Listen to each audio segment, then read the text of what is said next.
ರಾಜ್ಯ ಸಂಘಕ್ಕೆ ಬಂದು ಗೈಡೆನ್ಸ್ ಕೊಟ್ಟಿರ್ತಕ್ಕಂಥವ್ರು ಅವ್ರ ಬಗ್ಗೆ. ಹಂಗಾಗಿ ಅವ್ರ ಬಗ್ಗೆ ಒಂದೆರಡು ಮಾತುಗಳಲ್ಲಿ ಹೇಳಿದ್ರೆ ಸಾಲದು. ಯಾಕೆಂದ್ರೆ ಅಷ್ಟು ದೊಡ್ಡ ವ್ಯಕ್ತಿತ್ವ. ಮೊನ್ನೆ ಚುನಾವಣೆ ಸಂದರ್ಭದಲ್ಲೂ ಸಹ ಬಂದು ರಾಜ್ಯ ಸಂಘದ ಕಾರ್ಯಕ್ರಮಗಳಲ್ಲಿ ಭಾಗವಹಿಸಿ ಇಂಥವ್ರು ಆಗ್ಬೇಕು, ಹಿಂಗೆ ಆಗ್ಬೇಕು, ರಾಜ್ಯ ಸಂಘ ನಮ್ಮ ಸಂಘಟನೆ. ಆಕ್ಚುಲಿ ನಾನೇ ಇನ್ನೊಂದು ಆಲೋಚನೆ ಮಾಡಿ ಬೇರೆ ತರವಾಗಿ ಹೋಗಿದ್ದಾಗ ನಮ್ಮನ್ನೇ ತೀಡಿತಿದ್ದು ಇವತ್ತು ರಾಜ್ಯದ ಛಾಯಾಗ್ರಹಣದ ಒಂದು ನೇತೃತ್ವ ವಹಿಸುವಂತ ಅವಕಾಶವನ್ನು ಮಾಡಿಕೊಟ್ಟಿದ್ದು ನಮ್ಮ ಕಿರಣವರೇನೆ. ಹಾಗಾಗಿ ಅವರಿಗೆ ನಾನು ಅಭಿನಂದಿಸಬೇಕಾಗಿದೆ. ವಿಶೇಷವಾಗಿ ಇವತ್ತಿನ ದಿನ ಏನ್ ಬಹಳ ಎಲ್ಲ ವಿಚಾರಗಳು ಮಾತುಕತೆಗೆ ಬಂದಿದೆ. ನಾವಿವಾಗ ಫೋಟೋಗ್ರಫರ್ಸ್ಗಳು ಒಂದು ಸತ್ಯವಾದ ಮಾತನ್ನು ಗಮನದಲ್ಲಿ ಇಟ್ಕೊಳ್ಳಬೇಕಾಗಿದೆ. ಏನಾಗ್ಬೇಕು ಅಂತ ಹೇಳಿದ್ರೆ, ಇಷ್ಟು ಜನ ಮಾತಾಡಿದ್ರಲ್ಲಿ ಒಂದೇ ಒಂದು ತಾತ್ಪರ್ಯ ಇದೆ. ಏನು ಅಂತ ಹೇಳಿದ್ರೆ, ನಾವು ಸಂಘಟನೆಯಲ್ಲಿರ್ಬೇಕು, ಸಂಘಟಿತರಾಗಬೇಕು.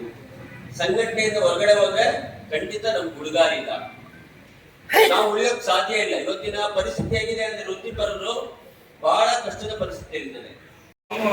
ಸಿಗಾಕಂತ ಇಲ್ಲಿ ಕೊಡ್ಲಿಲ್ಲ ಅಂತಂದ್ರೆ ಇವನ್ನೇನು ಸಿಗತ್ತಿಲ್ಲ.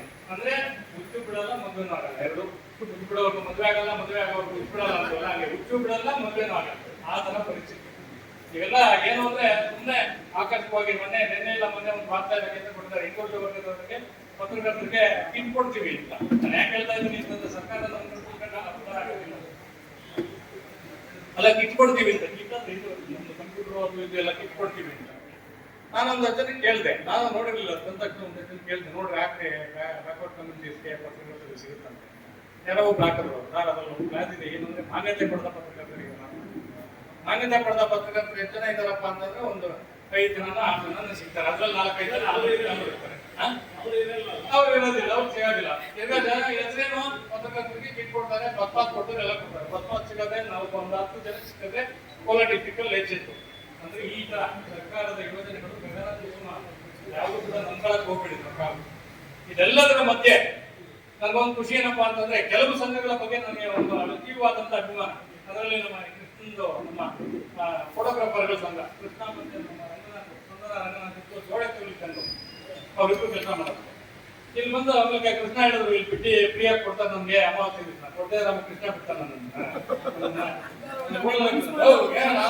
ಹೆಂಗೆ ಮರ್ಯಾದೆ ಕೇಳ್ತಾನೆ ಮೊದಲು ಕೊಡೋಣ ಅಂತ. ಕೊಡ್ಲಿಲ್ಲ ಅಂದ್ರೆ ಕೊಡದೇ ಹೆಂಗೆ ಹೆಂಗೆ ಅಂತಾರೆ. ಹಂಗೆ ಅಂತ ನಾವು ಹೇಳಕ್ಕಾಗಲ್ಲ, ಹೇಳಕ್ಕಾಗಲ್ಲ. ಅಂದ್ರೆ ಕೊಡ್ಲೇಬೇಕು. ಭಯ ಬಿದ್ದು ಗೋವಾದ ಫ್ರೆಂಡ್ ಅಂತಲ್ಲ, ಹಳೆ ಹಿಂದೆ ಹೋಗಿ ಫೋಟೋ ಕಾಣಿಸ್ತಾ ಇದ್ವಿ. ಅವ್ರು ಕೊಟ್ಟಿದ್ದಾನೆ. ಆಮೇಲೆ ಈ ಕೃಷ್ಣನ ಮಲ್ಲೇಶನ್ ಹೋತು, ಮಲ್ಲೇಶನ್ಗೂ ನಮಗೂ ಕೃಷ್ಣನ್ಗೂ ನಮಗೂ ಮಲ್ಲೇಶನ್ಗೂ ಬೇರೆ ಬೇಕು ಅಂತ ಆಮೇಲೆ ಕೇಳಿದಾಗ ಇನ್ನೇನು ಕೊಡ್ಲೇಬೇಕಪ್ಪ ಅಂತೇಳಿ ಕೊಡ್ತಾ ಇದೀವಿ. ಅಂದ್ರೆ ಅಭಿಮಾನದಿಂದಾನೇ ಕೊಡ್ತಾ ಇದ್ದೀವಿ. ಯಾಕೆಂತಂದ್ರೆ ನಿಮ್ ಸಂಘ ಚೆನ್ನಾಗಿ ನಡೆಸ್ತಾ ಇದ್ದೀರಾ. ಈಗ ಕೊರೋನಾದಲ್ಲಿ ಇರ್ಬೋದು, ಕೊರೋನಾ ಸಂದರ್ಭದಲ್ಲಿ ಎಷ್ಟು ಇದಾಯ್ತು ಅಂತಂದ್ರೆ, ಅವತ್ತು ಫೋಟೋಗ್ರಾಫರ್ಗಳಿಗೆ ಗೊತ್ತೇ ಇಲ್ಲ ಅನ್ನುವಂಥ ಪರಿಸ್ಥಿತಿ ಇದ್ದಂತ ಸಂದರ್ಭದಲ್ಲಿ ಒಂದು ಎಷ್ಟು 100% ನೀವೆಲ್ಲೋ ಯಾಕೆ ಮಿಸ್ ಮಾಡೋಕ್ಕಾಗೋದಿಲ್ಲ. ಒಂದು ದೇವತೆ ಇರಬೇಕು, ನಮ್ಮ ಅಪ್ಪ ಅಮ್ಮನ ಆಶೀರ್ವಾದ ಇರಬೇಕು, ನಮ್ಮ ಸ್ವಂತ ಪರಿಶ್ರಮ ಇರಬೇಕು. ಇದ್ರೆ ಮಾತ್ರ ಸರ್ವೈವ್ ಆಗಕ್ಕೆ ಸಾಧ್ಯ. ಸರ್ವೈವ್ ವಿದ್ಯಾರ್ಥಿ ಇರ್ತಾರಲ್ಲ, ಅದಕ್ಕೆ ಯಾವ್ದು ಇರ್ಬೇಕಪ್ಪ ಅಂದ್ರೆ ಈ 3 ಇರ್ಬೇಕು. ದೇವ್ರ ದಯ ಇರ್ಬೇಕು, ಅಪ್ಪ ಅಮ್ಮನ ಆಶೀರ್ವಾದ ಇರ್ಬೇಕು, ನಮ್ಮ ಪರಿಶ್ರಮ ಇರ್ಬೇಕು. ಅದ್ರ ಮಧ್ಯೆ ಕೂಡ ಈ ಸಂಘ ಈ ತರದ ಸಂಘಗಳನ್ನ ಮಾಡ್ಕೊಂಡು ಸಂಘದಲ್ಲಿ ಒಗ್ಗಟ್ಟಿನಲ್ಲಿ ಬಲವಿದೆ ಅಂತ ನಿಜವಾಗ್ಲೂ ಒಂದು ಚೀಟಿ ಮಾಡುವಂಥದ್ದು, ಮತ್ತೆ ಸಾಲ ಕೊಡುವಂಥದ್ದು, ಮತ್ತೆ ಟೂರ್ ಕರ್ಕೊಂಡು ಹೋಗುವಂಥದ್ದು, ಇವೆಲ್ಲ ನೋಡಿದ್ರೆ ಅನುಭವ ಒಟ್ಟು ಇರುತ್ತೆ. ನಮ್ಗೆ ಇವೆಲ್ಲ ಆಗಿಲ್ಲಲ್ಲಪ್ಪ, ನಮ್ಮ ಸಂಘದಲ್ಲಿ ನಾವು ಮಾಡಕ್ ಆಗಿಲ್ಲಲ್ಲ. ಈ ತರದಲ್ಲಿ ಸಂಘ ನಡೆಸುವಂತ ಸಂದರ್ಭದಲ್ಲಿ ನಿಮ್ಮನ್ನು ಕೂಡ ಅಭಿನಂದಿಸಬೇಕಾಗ್ತದೆ.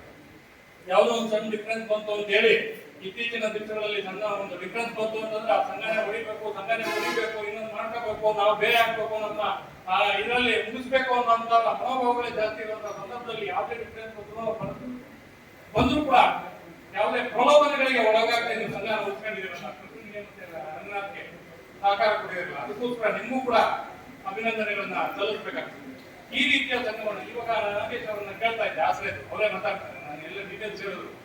ನಮ್ದೇನು ಅಂತಂದ್ರೆ ಆಫ್ ದಿ ರೆಕಾರ್ಡ್ ಅಂತ ಎಲ್ಲೂ ಹೇಳ್ತಿಲ್ಲ, ಅವ್ರು ಹೇಳಲಿಲ್ಲ. ಬಟ್ ಅದು ಕೂಡ ಅವ್ರು ಹೇಳೋದೇ ಅದಕ್ಕೆ ಚೆನ್ನಾಗಿರುತ್ತೆ. ಆ ತರದ ಒಂದು ಕಾರ್ಯಕ್ರಮ ನಿಜವಾಗ್ಲೂ ಕೂಡ ಒಂದು ಸಂಘ ಅಂತಂದ್ರೆ ಏನ್ ಮಾಡಬೇಕು ಅಂತಂದ್ರೆ, ಆ ತರ ಒಂದು ನಾವು ಜವಾಬ್ದಾರಿ ಒಪ್ಕೊಂಡ್ಮೇಲೆ ನಮ್ಮ ಸಂಘಟನೆಯಲ್ಲಿ ಯಾರಿದ್ದಾರೆ ಅವ್ರಿಗೆ ಅನುಕೂಲ ಮಾಡ್ಕೊಳ್ಳೋ ರೀತಿಯಲ್ಲಿ ನಾವು ನಡ್ಕೋಬೇಕು ಅನ್ನುವಂಥದ್ದು ಆ ಜವಾಬ್ದಾರಿ. ಅಧಿಕಾರ ಅಲ್ಲ. ನಾಗೇಶ್ಗೆ, ಕೃಷ್ಣಗೆ, ಚಂದನ, ರಂಗನಾಥ್ಗೆ, ಸುರೇಶ್ಗೆ, ಸ್ಟೇಟ್ ಡೈರೆಕ್ಟರ್, ಇವರೆಲ್ಲ ಅಧಿಕಾರ ಅಲ್ಲ, ಇದು ಜವಾಬ್ದಾರಿ. ಆ ಜವಾಬ್ದಾರಿ ಇದ್ದಾಗ ನಾವು ಚೆನ್ನಾಗಿ ನಡೆಸ್ಕೋಬೇಕಪ್ಪ ಅನ್ನೋಂಥದ್ದು. ಆ ತರದಲ್ಲಿ ಸಂಘ ನಡ್ಸ್ಕೊಂಡು ಹೋಗ್ತಾ ಇದ್ದಾರೆ. ನನಗೆ ಕೃಷ್ಣನ್ ಬಗ್ಗೆ ಒಂದೇ ಒಂದು ಅಬ್ಜೆಕ್ಷನ್ ಏನಪ್ಪಾ ಅಂದ್ರೆ ಬಂದ ತಕ್ಷಣ ಕೇಳಿದೆ, ಹೋದ ವರ್ಷನೂ ಕೇಳಿದ್ದೆ. ನೆಕ್ಸ್ಟ್ ಇಯರ್ ಬಿಲ್ಡಿಂಗ್ ಅಲ್ಲಿ ಮಾಡ್ತೀನಿ, ಇದು ಡಯಾಗ್ರಾಮ್ ಹಾಕ್ತೀನಿ ಅಂತ ಹೇಳಿದೆ ಕೃಷ್ಣ. ನಾನು ಕೇಳಿದೆ ಬಿಲ್ಡಿಂಗ್ ಎಲ್ಲಿವರೆಗೂ ಬಂತು ಅಂತ. ನನಗೆ ಗೊತ್ತಿಲ್ಲ, ಫೌಂಡೇಶನ್ ಆಗಿದೆ ಅಂತ, ಇನ್ನೂ ಆಗಿಲ್ಲ ನೋ ಅಂತ. ಅದ್ಯಾಕೆ ಕೃಷ್ಣ ಎಕ್ಸ್ಪ್ಲೇನ್ ಮಾಡ್ತಾ ಇದ್ದಾರೆ ನನಗಂತ ಅರ್ಥ ಆಗಿಲ್ಲ. ಯಾವ ರೀತಿಯಲ್ಲಿ ನಮ್ಗೆ ಕೊಟ್ಟಿದ್ರೆ ಕೊಡಕ್ಕಾಗಲ್ಲ ಅಂದ್ರೆ ಅಂತ ನಮ್ಗೆ ಕೋಪ ಆಗ್ತಂಗೆ ಕೃಷ್ಣ ಮಾಡ್ಬೋದು. ಜಾತಿ ಇದೆ ಕೃಷ್ಣನಿಗೆ. ಒಂದು ಇವತ್ತು ಶುರು ಮಾಡ್ರಿ, ಒಂದು ಪ್ಲಾನ್ ಮಾಡ್ರಿ, ಏನಾದ್ರೂ ಒಂದು ಇದು ಬರಬೇಕು, ರೆವಿನ್ಯೂ ರಿಸೋರ್ಸ್ ಜನರೇಟ್ ಆಗಬೇಕು. ಇವಾಗ ಇಲ್ಲಿ ಪತ್ರಕರ್ತರ ಸಂಘದ ಬಿಲ್ಡಿಂಗ್ ಕಟ್ಟಕ್ಕೆ ನಾವು ಪ್ಲಾನ್ ಮಾಡಿದ್ರೆ 2000 ಸುಮಾರು 25-30 ವರ್ಷ ಖಾಲಿ ಬಿದ್ದಿತ್ತು. ಮಾಡಿದಂಥದ್ದು ರಿಸೋರ್ಸ್ ಜನರೇಟ್ ಆಗಬೇಕು ಅಂತ. ಇವತ್ತು ಸುಮಾರು 1 ಲಕ್ಷ ರೂಪಾಯಿ ಆದಾಯ ಬರುತ್ತೆ. ನಾವು ಯಾರನ್ನೂ ಕೂಡ ಕೈಗೊಳ್ಳೋದಿಲ್ಲ. ಕೈಗೊಳ್ಳದಂಗೆ ಇಲ್ಲಿ ಕಾರ್ಯಕ್ರಮವನ್ನು ನಡೆಸಬೇಕು. ಇಲ್ಲಿ ನಾವು ನಮ್ಮ ಪತ್ರಕರ್ತರಿಗೆ, ನಿಮ್ಮ ಹಂತದಲ್ಲಿ ನಮ್ಮ ಪತ್ರಕರ್ತರಿಗೆ ಕಲ್ಯಾಣ ಕಾರ್ಯಕ್ರಮವನ್ನು ಮಾಡ್ತೀವಿ. ಜುಲೈ 1ನೇ ತಾರೀಕು ಪತ್ರಿಕಾ ದಿನಾಚರಣೆ ಮಾಡಿ ಪ್ರತಿಭಾ ಪುರಸ್ಕಾರ ಮಾಡ್ತೀವಿ. ಯಾರಾದರೂ ಎಕ್ಸ್ಪೈರ್ ಆದ್ರೆ ಅವ್ರಿಗೆ ಎಕ್ಸ್ಪೈರಿಗೆ ಇದು ಅಂತ ಕುಟುಂಬ ಕೊಡ್ತೀವಿ. ಅವ್ರ ಕುಟುಂಬದಲ್ಲಿ ಅನಾರೋಗ್ಯ ಆದ್ರೆ ಎಲ್ಲ ಮಾಡ್ತೀವಿ. ಆ ಥರದಲ್ಲಿ ರಿಸೋರ್ಸ್ ಜನರೇಟ್ ಆಗೋದ್ರಲ್ಲಿ ಸುಮ್ಮನೆ ಒಂದು ಬಿಲ್ಡಿಂಗ್ ಕಟ್ಬಿಟ್ಟು ವರ್ಷ ಎಲ್ಲ ಬೀಗ ಹಾಕೊಂಡು ಆಗಸ್ಟ್ 19ನೇ ತಾರೀಕು ಬಾಗಿಲು ತೆಗೆದು 18ನೇ ತಾರೀಕು ಕ್ಲೀನಿಂಗ್ಗೆ, 19ನೇ ತಾರೀಕು ಸಂಕ್ರಾಂತಿಗೆ, 20ನೇ ತಾರೀಕು ಮತ್ತೆ ಕ್ಲೀನಿಂಗ್ಗೆ ಬಾಗಿಲು ತೆಗೆಯುವಂಥದ್ದು ಬೇಡ. ಕ್ಲೀನಾಗಿ ಕೆಳಗಡೆ ಒಂದು ಸ್ವಲ್ಪ ಕಮರ್ಷಿಯಲ್ ಆಗಿ ಮಾಡ್ಕೊಂಡು ಯಾವ್ದಾದ್ರು ಒಂದು ಆಕ್ಟಿವಿಟೀಸ್ಗೆ ಅನುಕೂಲ ಆಗೋ ರೀತಿ ಮಾಡ್ಕೊಂಡು ಮೇಲ್ಗಡೆ ಇದು ಮಾಡ್ಕೊಂಡು ಮಾಡ್ಬೋದು. ಕೃಷ್ಣ ಮತ್ತೆ ರಂಗನಾಥ್ ಇವೆಲ್ಲ ಯೋಚನೆ ಮಾಡಿದ್ರೆ ಯಾಕೋ ಹಿಂದೇಟ್ ಆಗ್ತಾ ಇದ್ದಾರೆ ಅಂತ ಹೇಳ್ತೀನಿ. ನಾ ಇವತ್ತೊಂದು ಟಾರ್ಗೆಟ್ ಕೊಡ್ತೀನಿ ಕೃಷ್ಣಗೆ, ನೀನ್ ನೆಕ್ಸ್ಟ್ ಇಯರ್ ಒಳಗೆ ನೀನು ಅಲ್ಲಿ ಒಂದೇ ಸಂಪದ ಆಗಿರ್ಲೇ ಬೇಕು. ನೀನು ಕೆಲಸ ಶುರು ಮಾಡಿರ್ಬೇಕು. ಯಾಕೆ ಎಸ್ಟೇಟ್ ಮಾಡ್ತಾ ಇದ್ದೆ ಅರ್ಥ ಆಗ್ತಿಲ್ಲ. ರಿಜಿಸ್ಟ್ರೇಷನ್ ಆಗಿದೆ ಎಲ್ಲ ಆಗಿರೋಂಥ ಸಂದರ್ಭದಲ್ಲಿ ಯಾಕೆ ಮಾಡ್ತಾ ಇಲ್ಲ ಅಂತ ಮಾಡಬೇಕು ಅಂತ ಹೇಳ್ತಾರೆ ರಾಜ್ಯಾಧ್ಯಕ್ಷರು. ಕೆಲವೇ ದಿನಗಳಲ್ಲಿ ನಾನು ಕಾರ್ಮಿಕ ಮಂತ್ರಿ ಹತ್ರ ಹೋಗ್ತಾ ಇದ್ದೀನಿ, ಮುಖ್ಯಮಂತ್ರಿ ಹತ್ರ ಹೋಗ್ತಾ ಇದ್ದೀನಿ, ಛಾಯಾಗ್ರಾಹಕರ ಬಳಿ ಕಟ್ಟಬೇಕು ಅಂತ ಹೇಳ್ತೇನೆ. ವಿಷಯ ಹೇಳಿದಾಗ ನನ್ನ ತಲೆಗೆ ಒಂದು ವಿಷಯ ಬಂತು, ಒಂದು ಸಲಹೆ ಬಂತು.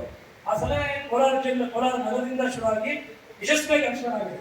ಅದು ಛಾಯಾಗ್ರಾಹಕರಿಗೆ ಅನುಕೂಲ ಆಗುತ್ತೆ ಅನ್ನೋ ಕಾರಣಕ್ಕಾಗಿ ಆ ವಿಷಯ ಹೇಳಲೇಬೇಕು ಅಂತ ನನಗೆ.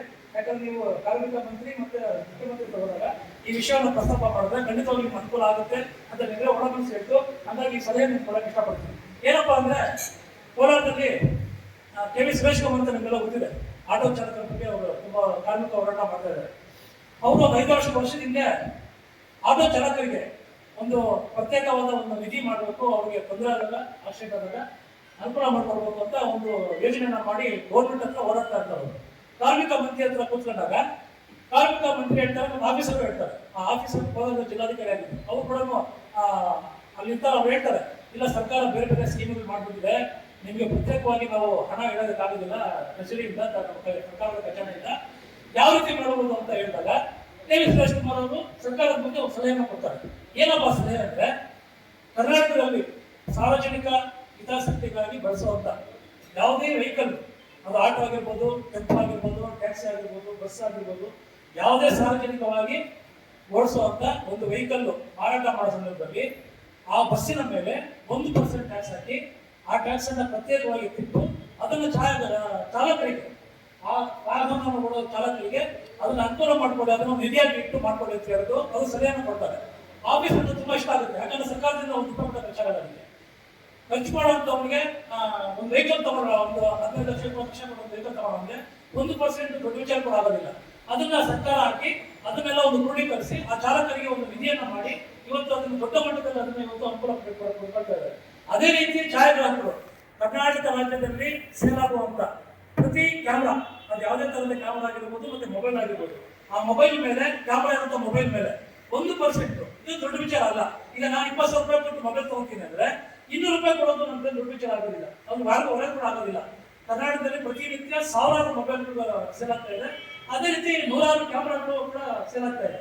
ಇದ್ರ ಮೇಲೆ 1% ಟ್ಯಾಕ್ಸ್ ಅನ್ನ ಹಾಕಿ ಆ ಟ್ಯಾಕ್ಸ್ ಅನ್ನ ಪ್ರತ್ಯೇಕವಾಗಿ ಇಟ್ಟಿಟ್ಟು ಅದನ್ನ ಛಾಯಾಗ್ರಾಹಕರಿಗೆ ವಿಶೇಷವಾಗಿ ಯೋಜನೆಗಳನ್ನ ಮಾಡಿ ಕೊಡೋದಕ್ಕೆ ಅನುಕೂಲ ಆಗುವಂತ ಬೇಡಿಕೆಯನ್ನು ಬಿಟ್ಟರೆ ಖಂಡಿತವಾಗ್ಲೂ ಸರ್ಕಾರ ಅದನ್ನು ಪರಿಗಣಿಸುತ್ತೆ ಅಂತ ನಾನು ಭಾವಿಸ್ತೀನಿ. ನಿಮಗೆ ಹೆಚ್ಚಿನ ಅಭಿವೃದ್ಧಿ ಬೇಕಂದ್ರೆ ಕೆ.ವಿ. ಸುರೇಶ್ ಕುಮಾರ್ ನಮ್ಮ ಕೃಷ್ಣಾವು ಚೆನ್ನಾಗಿ ಗೊತ್ತು. ಅದಕ್ಕೆ ಅವ್ರು ಸಂಬಂಧಪಟ್ಟಂಗೆ ಕಾರ್ಯಕ್ರಮ ಸಂಬಂಧಪಟ್ಟಂಗೆ ಸರ್ಕಾರದ ಆದೇಶಗಳು ಈ ಸಲಹೆಗಳನ್ನು ನಿಮ್ಗೆ ಕೊಡ್ತಾರದು, ಅದನ್ನ ಮುಂದಿಟ್ಕೊಂಡು ನೀವೆಲ್ಲ ಸರ್ಕಾರದ ಭೇಟಿಯಾಗಿ ಅದನ್ನ ವ್ಯವಹರಿಸಿದ್ರೆ ಖಂಡಿತವಾಗ್ಲೂ ಇದು ಒಂದು ದೊಡ್ಡ ಮಟ್ಟದಲ್ಲಿ ನಿಮ್ಗೆ ಅನುಕೂಲ ಆಗುತ್ತೆ ಅಂತ ನನ್ನ ಭಾವನೆ. ಹಾಗಾಗಿ ನಾನು ಅಧ್ಯಕ್ಷರಪ್ಪ ಆಟ ಆದ್ಮೇಲೆ ಕೂಡ ಈ ಸಲಹೆ ಕೊಡ್ಬೇಕು ಅಂತ ನಿಮ್ಗೆಲ್ಲ ಅನುಕೂಲ ಆಗುತ್ತೆ ಅಂತ ಒಳಗೊಂಡು ಇತ್ತು. ಹಾಗಾಗಿ ಆ ಸಲಹೆಯನ್ನು ಕೊಟ್ಟಿದ್ದೀನಿ. ಹಾಗಾಗಿ ನಿಮ್ಗೆ ಕಾರ್ಮಿಕ ಮಂತ್ರಿ ಮತ್ತೆ ಮುಖ್ಯಮಂತ್ರಿ ಹೋದಾಗ ಈ ಸಲಹೆಯನ್ನು ಕೊಡಿ. ಯಾಕಂದ್ರೆ ಸರ್ಕಾರದ ಬಹುಸ್ಥಿತಿ ಏನು ಖರ್ಚೇನಾಗಬೇಕು, ಆ ವರ್ಷದ ಎಷ್ಟು ವೆಹಿಕಲ್ ಖರ್ಚಾಗುತ್ತೆ, ಎಷ್ಟು ಕ್ಯಾಮ್ರಾ ಮತ್ತೆ ಎಷ್ಟು ಮೊಬೈಲ್ 1% ಟ್ಯಾಕ್ಸ್ ಸರ್ ಅದು ಮಾಡ್ಕೊಳ್ಳೋದು.